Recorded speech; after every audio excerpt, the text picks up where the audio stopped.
And I think that this is a very helpful discussion, and I just want to take it back for a moment to our general themes about how a naturalist approaches, and I think it's coming out here, but I just want to see if I'm right about this, how a naturalist approaches the domain of morality, and how a naturalist thinks about whether there is such a thing as moral knowledge, and if so, what kind of knowledge it is. I think that's what's been emerging here. And I want to actually, I just happen to have this in front of me in something that I passed around, but this is a quote from John Dewey, and I think I want to put it into contrast with what most people out of this room think that moral knowledge is, because I think that most people think moral knowledge has something to do with grounding, and in particular has to do with theological grounding. This is Dewey says this. This is 1922. He says, "Moral science is not something with a separate province. It is physical, biological, and historic knowledge placed in a humane context where it will illuminate and guide the activities of men." And so that's a very, what we'd call in philosophy, non-foundationalistic view. And that's, I think, what's being supported by most of the people here have been speaking. It's that Aristotle says this at the end of the Nicomachean Ethics, actually. He says, it's something like this. That's what he just says. We can't ask for the same precision in ethical or political discourse. And actually, at the end of the Nicomachean Ethics, he says, "Now I've told you all what I think about ethics, like what virtues should be inculcated in the children, which ones are good ideas, which ones are better ideas than others.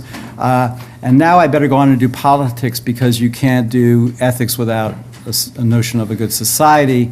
And that and you could easily imagine if Aristotle had written about politics first, he would have ended that book by saying, "Now I need to go back and tell you in a more fine-grained way about sort of what we should say about individuals and about." So, but I think here, what I wanted to point out to people, this is a conception of ethical, if there is ethical knowledge, of what we would say is kind of practical knowledge that we do by conversation, sometimes just to ourselves, but sometimes, as Dan was saying, we're trying to agree about what norms should govern our activity and what we should do next as a group. And it's not grounded in a sense of, grounded in self-evident axioms that have wide swaths that everyone can agree on. And it is historical. I think that's the important thing about the Dewey thing, and an important thing about what Rebecca was saying. And I call your attention to the fact that there's more than one group who actually challenge this kind of, I think, naturalistic view. One are the people, and this is important about Hume, and I just want to, not that anyone's brought it up, but in the famous passage where David Hume says you can't go from ises to oughts, he's actually talking. I mean, that makes some people think that it's naughty to do ethics at all, like what are we doing? And this would be bad for a naturalist. Like when we say things like, you ought to tell the truth, like where's the fact that corresponds to? And if you have a certain kind of view about the world, some people would say, if you're scientistic, I'm going to wake my colleague up. If you're scientistic, there's nothing that corresponds to, so what hold does it have for a naturalist? And this is, of course, the worry that, the Dostoevskian worry that if there is no God, then everything's allowed. And Hume is actually talking about this. He's talking in the treatise on human nature when he says, you can't go from is to oughts, that is, you can't demonstrate. He actually uses the language, you can't demonstrate moral facts, meaning you can't deduce them. And he's talking about clerics. They're always trying to do this. They tell you things like, God said such and so, you want to do such and so, but that would be wrong to do. And then he goes on for 200 more pages in the treatise, or 150, to do what we would call moral philosophy, moral thinking.